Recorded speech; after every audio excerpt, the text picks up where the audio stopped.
You know, in Romans 8:25, the Bible tells us that if we have hope, that we wait patiently or steadfastly, one version says. Well, that word patience is a really interesting word because it means that's talking about being able to stand up under pressure without wavering.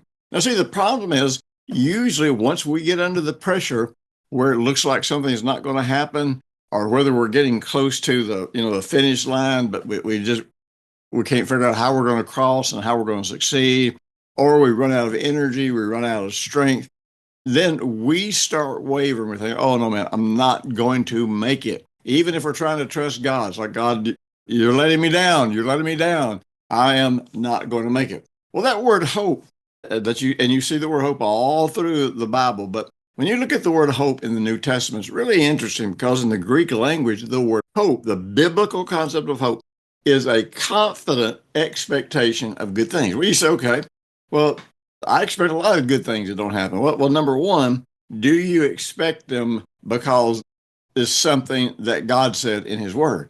Because if God said it in His Word, you have every reason to expect it. Now, if you're expecting it because you think you can pray hard enough, loud enough, long enough, because you follow some ritual, because you've worked hard and you've been good enough that God should answer your prayers, that kind of stuff, no, you're talking about something very different from what I'm talking about. Faith is just saying, God, you said this, and because I am in Jesus, I am qualified to receive it. That's the only thing that qualifies me for any of the promises of God.